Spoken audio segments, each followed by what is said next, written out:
Minister Ng, thank you very much for that.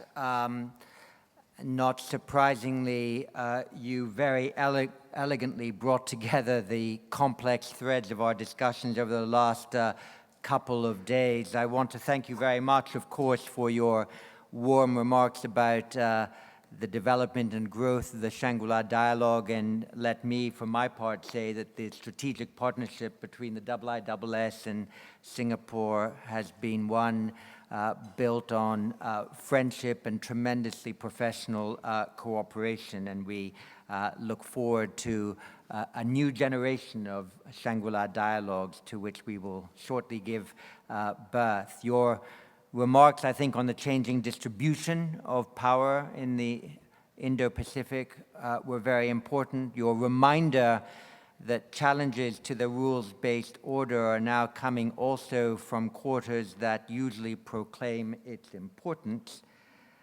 I thought it was very significant that you reminded us all of the need for more organized US-Japan Korean cooperation, that while the world's eyes will be on the 12th of June on the DPRK US-Singapore summit, that success in developing a code of conduct would have equal importance. And your concluding remarks about ensuring that this Indo-Pacific region could accommodate the aspirations of both small and big powers, very important, and I think recalled the very significant statement that Prime Minister Modi made on the opening night here on Friday, that countries that stand behind rules and principles rather than just power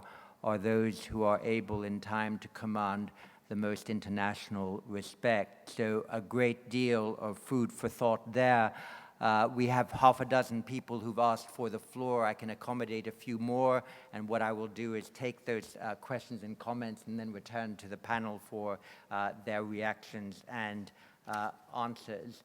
So first on my list, Major General Yao from China. Thank you, John. My question is to the French Minister of Defense, and first my appreciation of your presentation. My question is kind of specific. In your presentation, you voiced your support to the negotiation of COC regarding South China Sea, and you also made the comment that the COC negotiations and the COC must be binding, must disregard fait accompli in the South China Sea. My question is that France, to my knowledge, is not a negotiating state of the COC. So what kind of international law have you based your remarks on to make such demanding request? Thank you. And from the UK, Richard Lloyd-Parry. Thank you. Yes, Minister Parly spoke of her rejection of a Chinese fait accompli in the South China Sea. So the question for her and for Mr. Williamson is, what in concrete and practical terms can you do to change the situation there?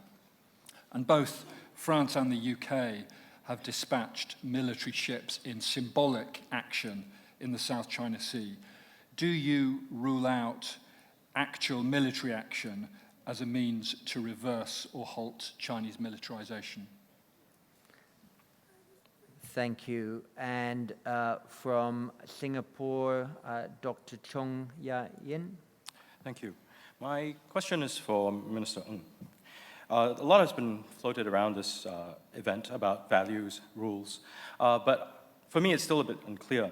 Yesterday, your Chief of Navy talked about norms and the commons, but demurred on, when being pressed on what to do when actors violate these norms and these understandings of rules regarding the commons. After all, one of the things that allow us to understand norms is when sanctions come into play, when there's violation. So I'd like to ask you how you understand what your administration, the Lee Hsien Loong administration, would do in the event that there are violations of these norms and rules. Similarly, Secretary Mattis talked about values and what looked like Jeffersonian values being of great appeal, and that's what would hold the rules-based order together. I'm curious as to your views about whether these values are of any attractiveness to the Lee Hsien Loong administration. Thank you. Thank you very much. And also from China, Senior Colonel Zhao. Thank you, John. I think the key word in this Shangri-La Dialogue is Indo-Pacific, which should be the big difference between this Shangri-La Dialogue and the previous ones. So my question goes to the Singaporean Defense Minister.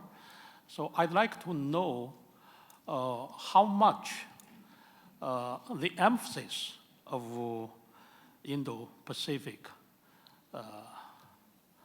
will affect the regional cooperation and the existing security mechanisms in this region. Because we know the Prime Minister Modi and Secretary of Defense Mattis, they have different understandings about or different definitions about the Indo-Pacific. Thank you. Thank you. And from both Singapore and the IISS, Dr. William Chung. Yeah, thank you, John. My question is to the French and UK defense ministers. First of all, thanks to Dr. Ng for counting the number of ships to be hosted at Changi Naval Base.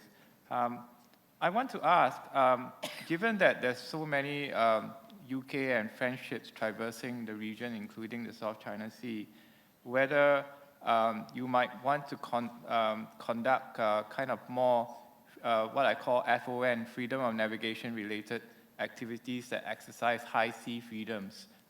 This is, of course, different from the American FONOPS operations, and whether you will conduct FON related operations and get some Southeast Asian navies to join you as well on the high seas. Thank you. William, before you finish, why don't you define what you see as the distinction between those two different types of exercises? Yeah, of course. Of course, John. FONOPS, of course, in the American understanding is a legal challenge. It's not meant to be a military challenge or show of deterrence or military power. Whereas FON-related operations merely exercise, you're exercising what is essentially your right to traverse the high seas. And this is exercisable across the world, including the South China Sea. Thank you. Fleur de Villiers. Thank you, John. Minister Ng correctly said that one of the major leitmotif of this conference has been a constant reassertion, sometimes a rather plaintive one, about a return to a rules-based order. Isn't the reality that we're actually back into a previous age of great power politics, where the question that is asked by this insistence on a rules-based order is whose rules? And the answer to that, as we know from previous centuries, is the rules are set by he who rules. Thank you. And from Thailand, Dr. Tamsak. Thank you, sir. From the ASEAN Studies Center. I should like to direct my comment and question to Minister Parly and Mr. Williamson. Your two governments still have pending reservation on the nuclear weapon-free zone in Southeast Asia. And Minister Parly, you single out nuclear program in North Korea as the first of the three security challenges in our region. Well, you are practically saying that North Korea needs no nuclear weapon for deterrence, and yet your two governments also keep nuclear weapons for deterrence. So my question is, do you have any thought in your government, in France and in UK, to start removing your own nuclear weapons and work toward a nuclear weapon-free world? Thank you. Mark Fitzpatrick. Thank you, John. I have a question about North Korea, which is a subject each of the speakers mentioned. Yesterday, during the Korea panel, I had some fun counting the number of times speakers mentioned CVID, the complete, verifiable, irreversible dismantlement of North Korea's nuclear program. And I congratulate Minister Parly on scoring for France by mentioning it herself. It's, of course, a mandated requirement of Security Council resolutions, but I think we all realize that it's going to be very difficult for North Korea to meet that high standard. Would you advise President Trump, if North Korea offered something less than CVID, to accept the deal? Thank you. And Peter Jennings from Australia. Thank you, John. I'd like to ask Dr. Ng, if I may, can you give us some insight into Singaporean thinking around the risks and opportunities of deciding to host the US-DPRK summit? And how does this impact on Singapore's role in regional security going forward?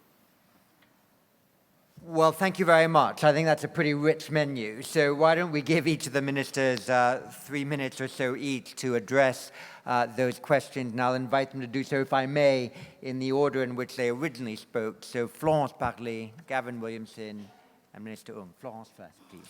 Thank you very much. So I was questioned around the suggestion I made around the code of conduct in the South China Sea. I just add a proposal or an opinion, which is if this code of conduct in the South China Sea is to be dealt, we strongly support this initiative. That's it. Not more, not less. And I said also something that I'm sure many people in this room could share. We believe in negotiations. So back to our own behavior in the South China Sea. What we're doing, or what we do on a regular basis with allies and friends, is to show our attachment to the freedom of navigation. And why do we do it? We do it because under international law, you know that practice can become a right. So if le fait accompli is not questioned, then a right can be opened. So by exercising our freedom of navigation, we also place ourselves in the position of persistent objector to the creation of any claim to de facto sovereignty on the islands. Having said that, France is not part of territorial disputes and will never be, and France is not at all at war with China. So I think that by doing so, by adding and including more and more European partners to this navigation in the South China Sea, we contribute to the rule-based order. And I do not agree with those who says that we did not act. We act by including more European partners to this action. And as Gavin said, France and the United Kingdom as extremely active, and we recently met in Paris, and we considered the possibility of acting even more together. Thank you. Thank you very much.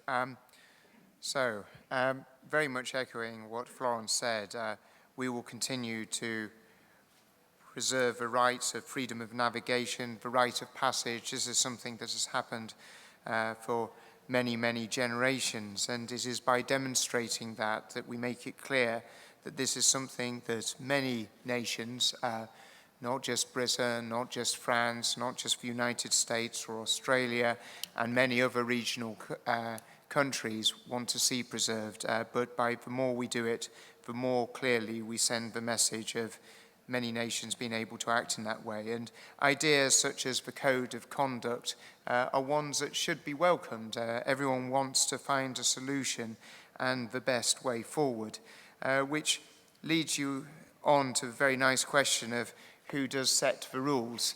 That is a complex question that I was hoping Florence would answer. I always, when you do look at the South China Sea, you see a sea that has so much traffic, that is so incredibly important to the economic prosperity, not just of China, not just of Korea, not just of the Philippines, Malaysia, Singapore. You see the importance of it to the whole world. If there are problems there, it is a problem for the whole world. France and Britain have a very busy sea in terms of the English Channel, and we've always been able to work in good cooperation. I don't think you always refer to it as the English Channel, but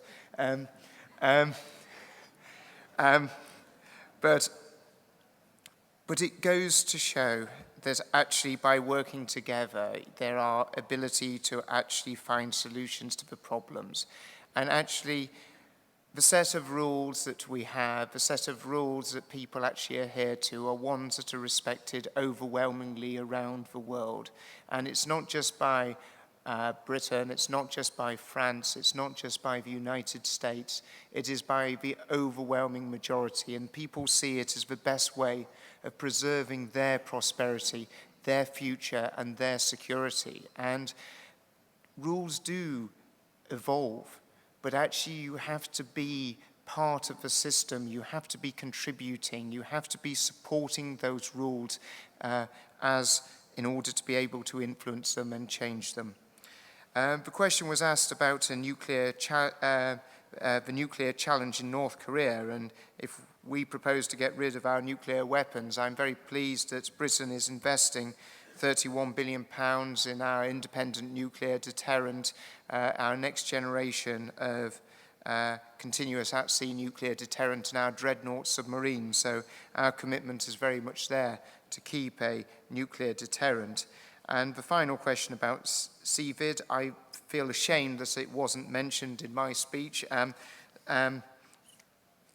The advice to President Trump as to whether to accept something less than that. I think we all recognize the challenges that are going to come ahead in the few weeks. And as Churchill always said, it is jaw, and it is always best to be talking between nations. And that is what we want to and we must be encouraging. And actually it's important that there is a clear understanding that what is agreed and what is reached for is something that is understands the needs of all parties within the region, whether that is South Korea, whether that is Japan, whether that is China or the United States, so many different nations.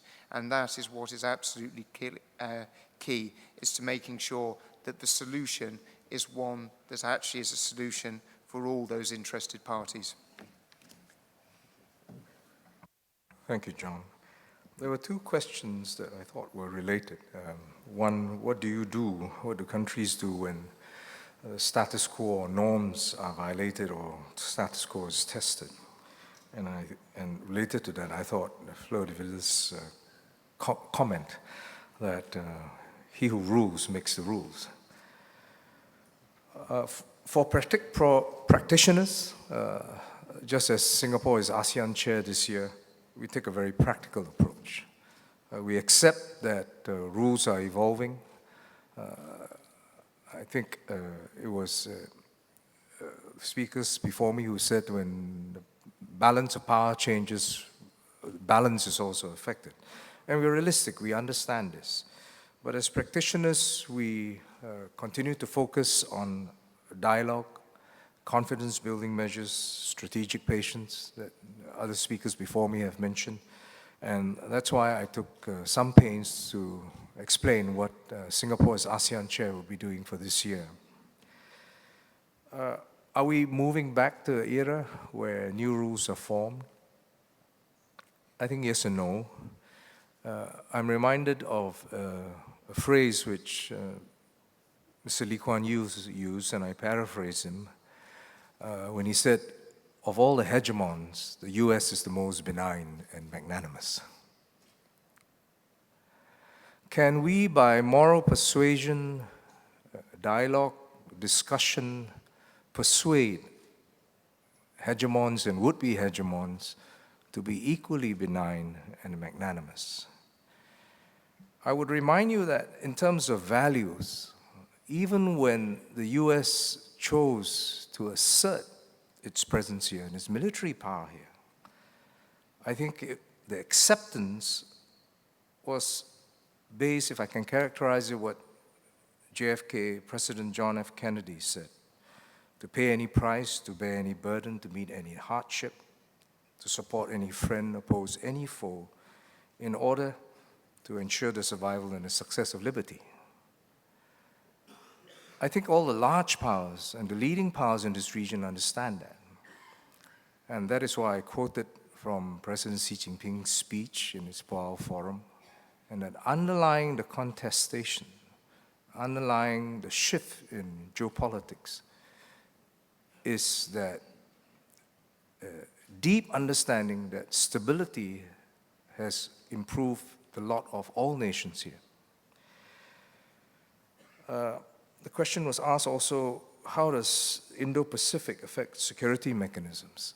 I think the issue is too large to be framed by change in phrases. Asia will remain Asia as a landmass, the security alliances will remain, the multilateral networks will remain. For various purposes, various countries have used it to re-emphasize certain aspects they thought need emphasizing. But for Singapore and for ASEAN, it is clear that we continue to uphold the centrality of ASEAN, that we will continue to build many networks, that we will not want to choose sides, that we look for rules that will benefit both small and large states. Finally, what risks are there as Singapore hosting the Singapore Summit for the US-DPRK? In my mind, the greatest risk is to our hoteliers. Rooms have been booked, I think. And many thousands of journalists to descend on us. So if for any reason it doesn't materialize, perhaps you may want to convene Shangri-La Dialogue next week again.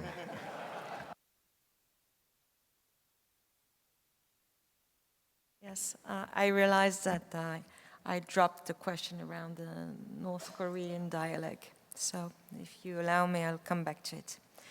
I've absolutely no idea of the potential outcome of the dialogue that should happen, may happen soon in Singapore. For sure, we also welcome this dialogue as long as it allows reducing tensions. And what would happen if the conclusion of this dialogue would be less than CVID? That's an extremely difficult question. And I think it would be an unsatisfactory signal. And in order to avoid such a difficult situation, I'd like to underline the need for full implementation of sanctions. Because to me, the only way to push North Korea to a potential positive agreement is to keep the pressure and to continue implementing these economic sanctions. Otherwise, the situation that you described, which is less than a CVID agreement, could happen. Many thanks indeed. Could I first thank Minister Ng for his very wise counsel in his answer to questions, and also for facilitating here in Singapore such splendid and overt Anglo-French cooperation, another sign of Singapore's agile defense diplomacy. Before I make just a few concluding remarks, could I invite all of you to show your appreciation in the usual way for our three ministers today?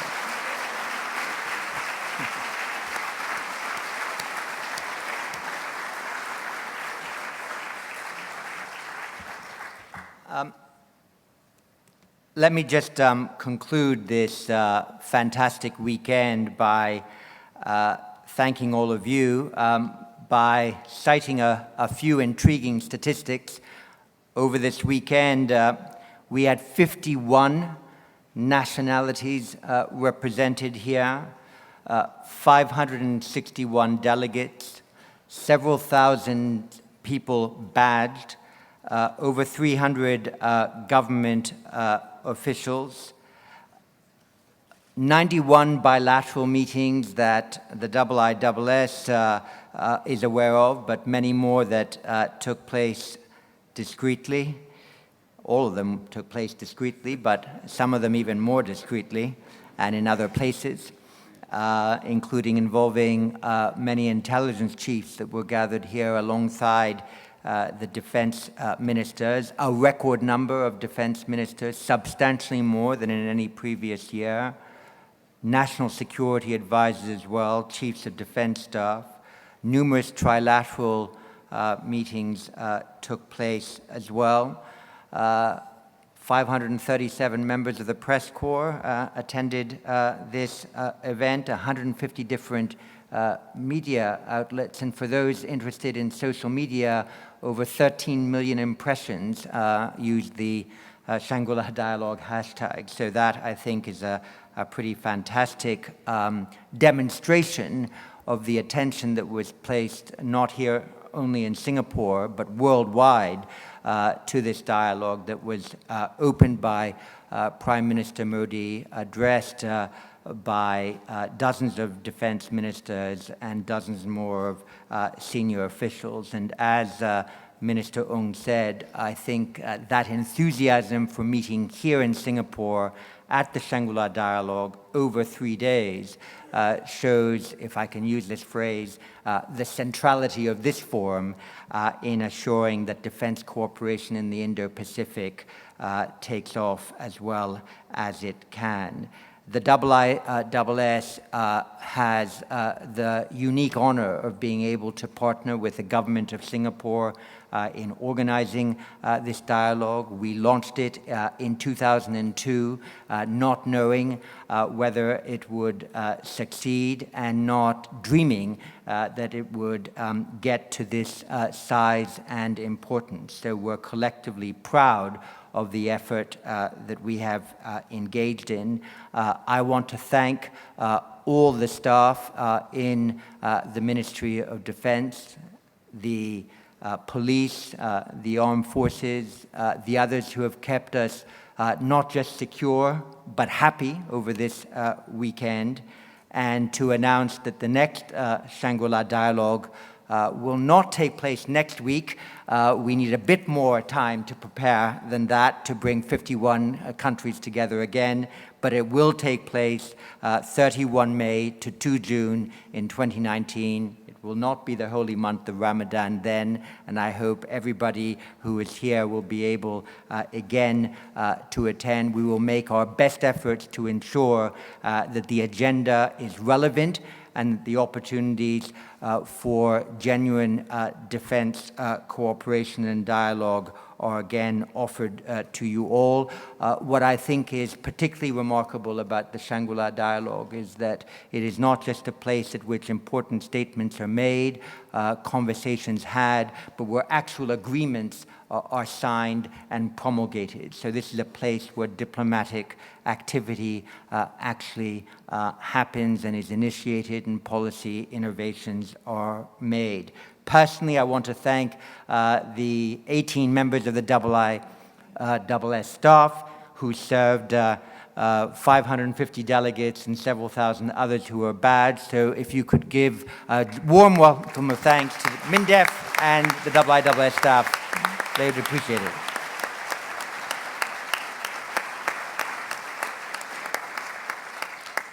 So I think lunch is now ready or to be served. May I wish you all a very safe trip home. Thank you very much.